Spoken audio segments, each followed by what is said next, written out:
Ano ka ba? Bagay lang sa kanila yon. Saka in fairness, iba gumanti ang asawa mo. Hindi nakakatuwa ang ginawa niya. Huwag kang maging proud dyan. Huwag mo nang puriin ang ginawa niya. Ayoko nang may inaapi siya. Baby, he did it for you. Alam mo kasi, hindi ka marunong lumaban. Siya ang gumanti para sa'yo. Iba talaga kapag may brutal na asawa. Iba gumanti. Ibang klase maging protective. Pangaasar niya. Tumigil ka nga dyan. Nang makarating na kami sa field, grabe, nagkukumpulan lahat ng students. Excuse me, sabi ko habang sumisingit sa kanila. Tabi po. Padaan nga, Nuno, sabi ni Abby habang nakasunod sa akin. Buti na lang at nakasingit agad ako.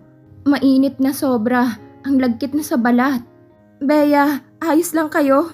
Tanong ko nang makalapit ako sa kanila. They are crying. Sam, help! My skin! My God! Help! Sabi niya, akmang aalisin ko ng book sa ulo niya. Pero hinarang ako ng isang lalaki. Siguro mga high school pa lang sila. Junior high. Miss, huwag po kayong makialam kung ayaw niyo pong madamay. Sabi niya sa akin. Sino bang nagsabi sa inyo? Hindi ba kayo naawa sa kanila? Sabi ko sa lalaki. Utos po ni Master na hindi sila aalis hanggat hindi niya sinasabi. Paliwanag nito. No, Belle, tulungan mo kami. You? Hindi mo ba siya kilala? Siya ang asawa ni Bon, kaya sundin niyo siya. Sabi ni Katie. Payungan niyo si ma'am. Sabi niya at may lumapit sa akin na isang lalaki at pinayungan ako. Ano ba? Itigil niyo na to. Sabi ko. Abby, tulungan mo ako. Dagdag ko at lumapit ako kay Bea at inalis ang book sa ulo niya. Abby, do the same. Pulang-pula na talaga sila. They are burned. Kawawa naman. Miss, pagagalitan kami ni Master nito eh. Sabi ng lalaki na pumapayong sa akin. Huwag mo na akong payungan at pakisabi dyan sa Master mo. Hindi nakakatawa ang ginagawa niya. Inalalayan ko si Bea na makaupo sa bench. Sino pong may tubig sa inyo? Tanong ko sa mga students. No, I don't have water. Isa pa at hindi nila deserve na tulungan. Sabi ng isang student na ikinaingay ng madla.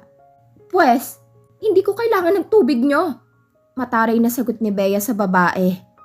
Ikaw na ngang tinutulungan, ikaw pang galit. Mahiya ka naman. Pinigilan ko si Abby. Pasensya na, I don't know why Andrew did this. I apologize. Sabi ko at iniwan ko na sila.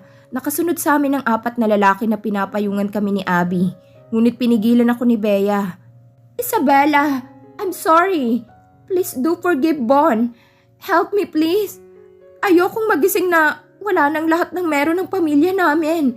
Forgive us because of what we have done, and I want you to know that I am not the Bea who's Bon's ex-fiancé. I'm so sorry. Please forgive him. Umiiyak na sabi ni Bea. Napatulala ako nang marinig ko ang sinabi niya.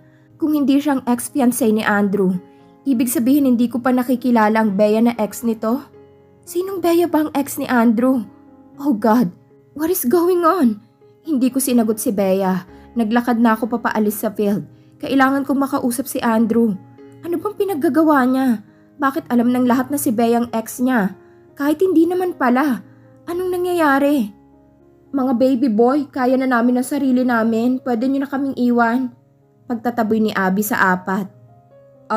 Ihahatid po kayo namin sa hallway. Sabi ng parang leader sa kanila. Hindi na, kaya na namin. Sabi ko. Okay po, miss. Tapos iniwan na namin. Naniniwala ka ba kay Bea? Napatingin ako kay Abby. Kung hindi siya, edi sino ang Bea na ex-fiancé ni Andrew? Ang alam ko, Bea ang pangalan ng ex niya. Hindi ko alam kung papaniwalaan ko bang sinabi niya o kailangan kong magtanong kay Andrew. Bakit mo ginawa yon? I asked him. Ang alin? He innocently asked back. Then he walked towards me and gave me a kiss on cheek. Andrew, pati ba naman sila Bea papatulan mo? Alam mo namang babae sila, bakit mo ginanon? Nag-iisip ka ba? Mahinahong tanong ko sa kanya. Iniisip kong kaligtasan mo. At sinigurado ko lang na hindi ka na nila ulit sasaktan. Ana, sana naman intindihin mo kung bakit ko ginawa yon. Sumandal siya sa sandalan ng driver's seat. Nandito kami sa loob ng sasakyan niya. Huwag mo nang uulitin, please lang. Inirapan ko siya. So are you forgiving me? He faced me. Alam ko na ginawa niya yun para sa akin. Gumanti siya dahil hindi ko man lang ipinagtanggol ang sarili ko. Huminga ako ng malalim at humarap sa kanya at tumango. Ayokong mawalan ng magandang buhay si Bea. Siguro naman hindi niya nauulitin ang ginawa niya sa akin. Dahil kahit sino man ayaw na maging dahilan ng pagbagsak ng kanilang negosyo. Really? He assured me. I smiled and nodded. Yes. Dumukwang siya papalapit sa akin at niyakap ako. Ewan ko ba, ibang-iba siya ngayon. Thank you, baby. Hinalik-halikan niya ako sa kamay. I have surprise for you, he said and he winked on me. What is it? I raised my eyebrows. Just wait and relax. I hope you like it, my love. My heart beat so fast. I looked at him. Andrew, kanina pa tayo nasa biyahe. Saan ba tayo pupunta? Nag-aalala kong tanong nang makita kong madilim na sa labas. Ang layo na rin ang biyahe namin. Saan niya ba ako dadalhin? Don't you trust me? Don't worry, wife. We are almost there. Sabi niya at narinig kong bumusina siya, dahilan para bumukas ang gate. Isa ba tong villa? Maya-maya pa'y huminto kami sa isang harapan ng bagong bahay. I mean, kitang-kita na kagagawa pa lang nito at magandang-maganda. Andrew, nasa na tayo? Kanino to? Itinuro ko pa ang bahay habang nakatingin sa kanya. Yours. Tipid niyang sabi at nginisihan ako bago lumabas. Anong akin? Wala akong binibiling bahay. Nakita kong pinagbuksan niya ako ng pinto ng sasakyan at inalalayan na makababa. Inilibot kong paningin ko. Masasabi kong maganda ang kapaligiran dito. Ana, hindi ko na kayang magtiis. Hindi ko na kayang maghintay ng mahabang panahon para makasama ka mula umaga hanggang gabi. Magdamagan. Gusto ko palagi kang nasa tabi ko sa lahat ng oras. Ayokong mawala ka sa akin, Ana. Mahal kita. I do love you ever since. This house, starting tonight, I want to spend all night with you. I want to be with you, Ana. I bought this house for you, for us. Now, can I have your answer? Can you be my girl and live with me? Hindi ko maiwasang maluha nang marinig kong sinabi niya. Sa pagkakataong ito, alam kong hindi na birong sabihin niyang mahal niya ako. Andrew, he smiled and wiped my tears using his thumb. Shh. I won't force you if you don't. All I want is you to be with me. He gently caressing my hair. Andrew, sinagot na kita. Pigil ko sa kanya nang papasok na siya sa loob. Sinasagot? He smirked. Yes, I wanna be your girl forever. I exclaimed. His eyes widened. Really? You mean... Yeah. Thanks, wife. Yeah, thank you. I'm so freaking lucky this day. Masaya niyang sabi at niyakap ako ng mahigpit. Hindi naman kita maintindihan eh. Isa pa, nag-demand ka na sa akin ng una pa lang. Hindi mo na kailangang manligaw. I pouted that makes him smirk. No, wife. You are not officially my girl because you are certified my wife. Thank you so much. Hinawakan niyang magkabilang pisngi ko. One more thing. I won't stop courting you. I won't. I love you. This will be new beginning for the two of us. Hinalikan niya ako sa noo. Andrew, I love you too. Mahinang saad ko. I love him the way he loved me. I love everything about him. And I accept him wholeheartedly. Hindi ko man masabi.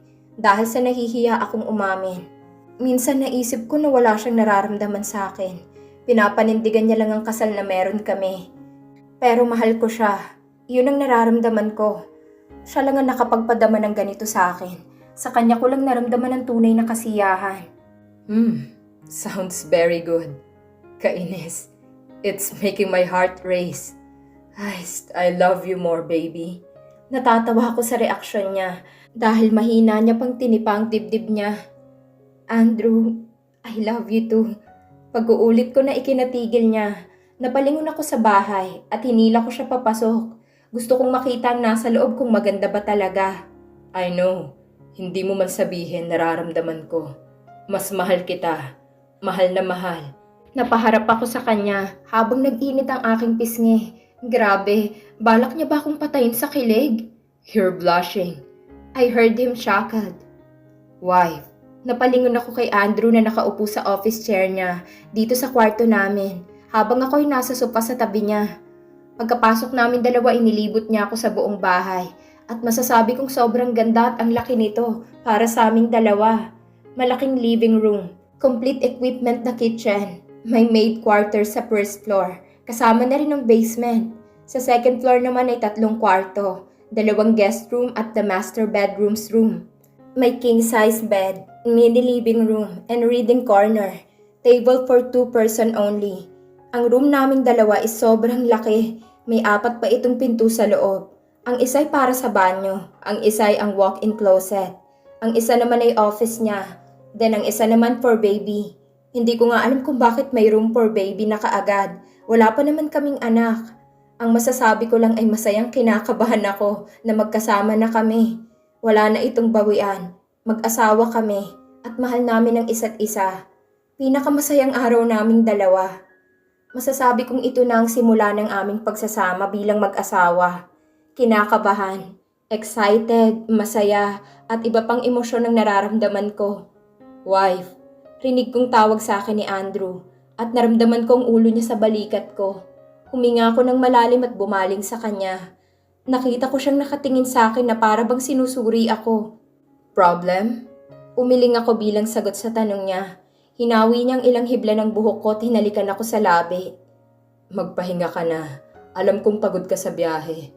Susunod ako, tatapusin ko lang tong ginagawa ko. Bulong niya at umayos siya ng upo. Mas pagod ka sa akin. Hindi ba pwedeng bukas naman ng iba? Magpahinga na tayo. Hinaplos kong pisngi niya. Hindi ko alam kung paano niya napagsasabay ang pag-aaral at ang pagiging boss ng company. Yes, naikwento niya sa akin na tinake over ng lolo niya sa kanyang position as a president in the company. Sabi niya pa nga hindi na siya madalas papasok sa school dahil busy siya sa office. Mabuti na lang at patapos na kami. Ilang months na lang ang hinihintay, graduate na kami. Makakapag-focus na siya sa work. Madali na lang to. Hintayin mo na lang ako para sabay na tayo. Pero mauna ka na, mapupuyat ka kakahintay sa akin. Hinawakan niya ang kamay ko na nakahawak sa pisngi niya. Sige, ititimpla na lang kita ng coffee, Nginitian ko siya at tumayo ako at umalis ako sa pagkakaupo ko sa sopa. Akmang lalabas na sa kwarto. Huwag ka nang bumaba. Dito ka na lang magtimpla. Ngumuso siya sa right side niya at nakita kong may heater, then may water sa pitcher, and mini drawers. Wow, ang astig naman. Hindi kaya ginawa niya akong tamad nito? Meron na palang mini fridge dito. Spoiler naman masyado. Hala, ang galing naman. Ini-spoil naman ako masyado. Nakangiting sabi ko. Siyempre, dapat lang kasi magkasama na tayo. Kailangan nating alagaan ang isa't isa. I promise you that. So for now, I need to go back to work. Always remember that I'm working for our future. For you. I wanna give everything you needed and wants. For our future family. Understand, wife? Palagi niyang iniisip ang future naming dalawa. I'm so happy that he always planned for us. Thank you.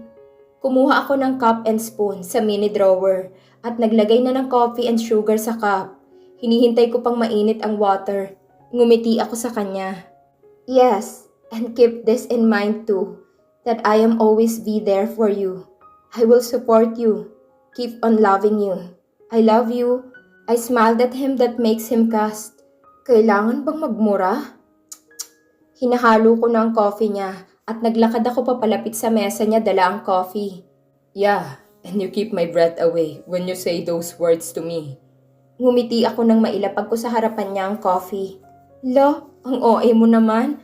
Magkape ka muna, kabalang yan.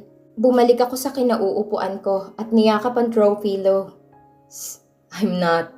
Just, I don't know what I feel when you said I love you. Maybe because I didn't expect that you gonna love me back. Or maybe this is the first time I feel towards a woman and admit to myself that I am taken to someone. Oh, so you didn't say I love you to your ex-fiancé, Bea? I curiously asked him. Napakagatlabi ako nang makita kong nag-ibang timpla ng kanyang muka. Anong meron kay Bea? Wife. Sorry, curious lang kasi ako. Ngumiti ako sa kanya. Para yun lang ayaw niyang sagutin. Ang damot naman. Curious kaya ako kung bakit sila hindi nagkatuluyan na nagpakasal at kung sino talaga ang totoong Bea. Like, inamin sa akin ni Bea na hindi siya ang Bea na nakarelasyon ni Andrew. Sino ba kasi yun? I pouted. Wife. Po, I love you. Napatingin ako kay Andrew at pakiramdam ko ay may paru-parong nagsisili pa rin sa aking tummy na para bang nagdiriwang. Ngayon ko lang naramdaman ng ganitong kaligayahan sa buong buhay ko. Maybe this is the love I asked to God by this man. I love the way everything about him. He always making me special. Nakita kong ngumiti siya sa akin bago uminom ng kape. You're blushing. Hinawi niyang ilang hibla ng aking buhok bago masuyong hinaplos ang aking pisngi na para bang nang aasar pa siya. Everyday routine? Nagulat ako nang marinig ko ang boses ni Andrew sa likod ko at naramdaman kong yumakap siya sa akin. I smiled. Gumising ako ng maaga para mag-prepared ng breakfast namin. Well, wala kaming maids. Kaming dalawa lang ang nandito. As a wife, dapat lang napaghandaan ko siya everyday ng breakfast before he go to his work. Sagot ko at ipinagpatuloy kong paghahalo ng fried rice sa frying pan. Good morning, my love. That smells so good. Sabi niya habang isinisiksik sa liig ko ang kanyang muka at masinigpitan ng pagkakayakap sa akin. Morning. Ang sarap ng tulog mo. Baka malate ka niyan. Bumaling ako sa kanya at pinisil ko ang pisngi niya. Of course, masarap ang tulog ko kapag ikaw ang aking katabi. I am in peace. He said and gave me a little kisses on my shoulder. Oo na, tama ng halik. Pakiabot na lang po yung lalagyan, baka masunog pang niluluto ko dahil sa kalandian mo. Natatawang sabi ko sa kanya. Sasawayin mo lang naman ako, bakit kailangan pang utusan? Kumamot siya sa ulo niya bago kinuha ang lalagyan ng fried rice na inilagay ko sa mesa kanina. Reklamador ka talaga no? I asked him as he handed me the rice bowl. Pero masunurin. Basta pagdating sa'yo. Nagre-reklamo pero susunod sa lahat ng utos mo. Ngumiti ako sa sinabi bago siya muling yumakap sa akin habang nagsasalin ako ng niluto ko. Ako na dito, magbihis ka na baka ikaw pang malate ng dahil sa akin. Ihahatid kita sa school. Kinuha niya sa akin ang ginagawa ko at napatingin ako sa wristwatch ko. 5:16 a.m. Masyado pang maaga pero dahil sa malayo ang bahay namin sa school, baka malate talaga ako. Is that my husband daily routine? Baling ko sa kanya. Yup, ihahatid kita everyday. But I can't say that I can pick you. You know, but don't worry. You're never gonna walk going home. I'll promise you that. Since malapit ng graduation natin, ilang weeks na lang, kaya hindi mo kailangan mag-adjust ng todo. Sabi niya at nginitian ako. Okay lang. For sure na palagi lang gagabihin. Sasabihan ko na lang si Andrea na No, don't make move about it. Let me handle it, okay? He cuts me off. Okay, hintayin mo ako. Then hurry up, he answered. Kaagad akong naligo nang makaakyat ako sa kwarto. Nakabihis na siya at kakain na lang. Then ready to go.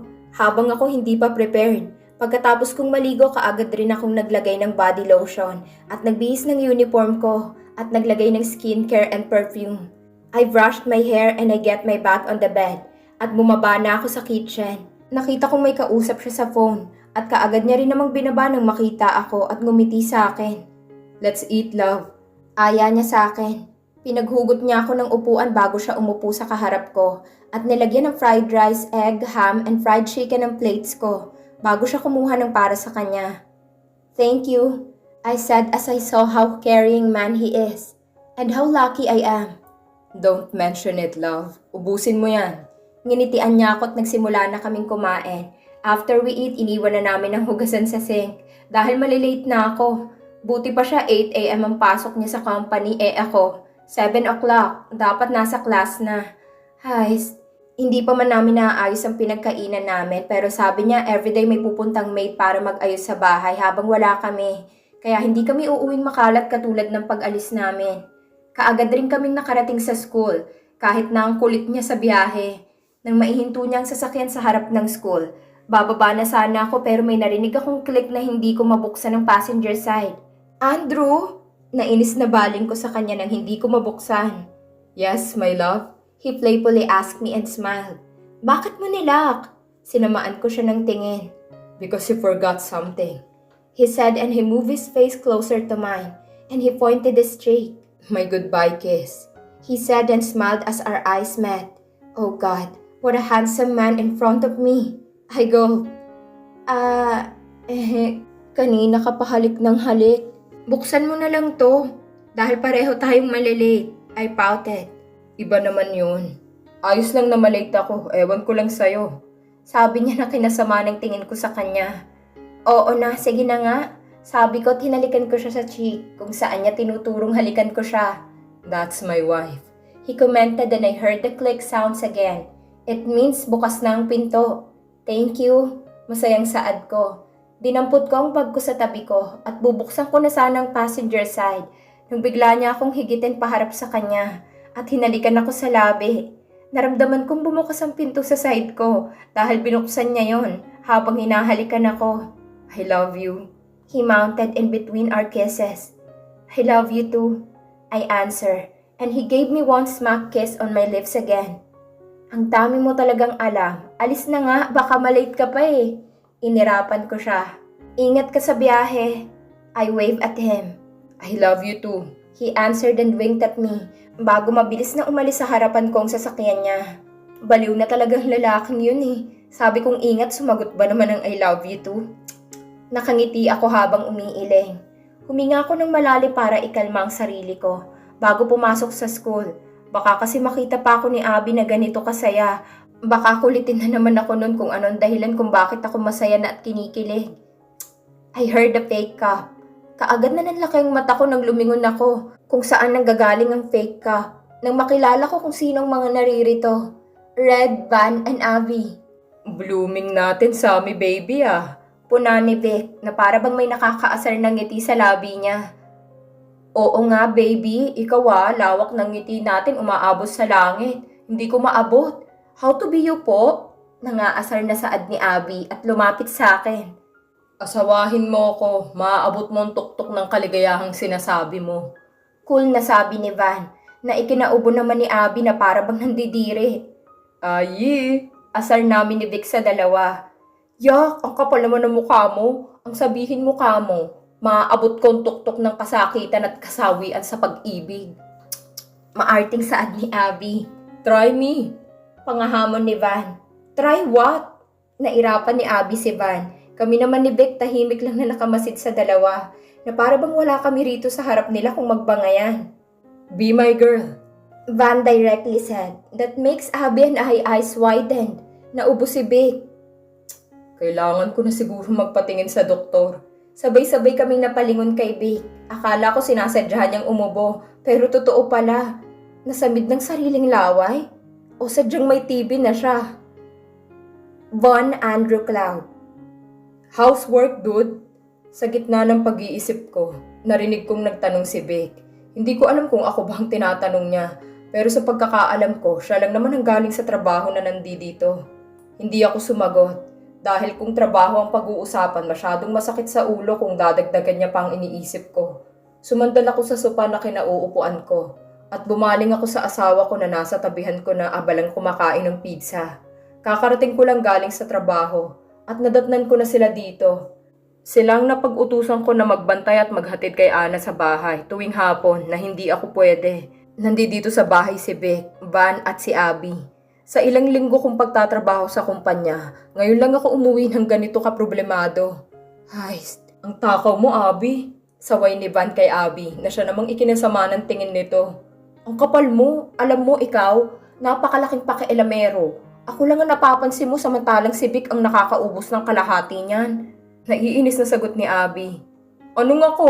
Si Sammy baby kaya? Turo naman ni Vic kay Ana. Hala, bakit ako? Kakapulot ko pa lang kaya? She pouted. What a calm, attractive voice. Hinapit ko siya papalapit sa akin dahilan para mag-angat siya ng tingin sa akin. Nginitian niya ako at isinandal niya sa dibdib kong likod niya. What a lovely sweet smile. So beautiful. Hoy, ang tahimik mo, Bon. Puna ni Van. Oo nga, kanina ka pa tahimik dyan Mukhang malalim ang problema natin Sa company ba? O sa babae? Nangaasar na tanong ni Vic. Sinamaan ko siya ng tingin. Hindi nakakatuwa ang biro niya. Malaking problema na nga ang sumalubong sa akin kanina. Dadagdag pa siya? Everything goes well in our relationship. We never had a quarrel. that we can fix before we go to bed. We've been good together, and we understand each other. She trusts me like nobody can. She accepts me wholeheartedly, that nobody can. She loved me the way nobody can. She gave me everything. Love, support, trust, and care that nobody can.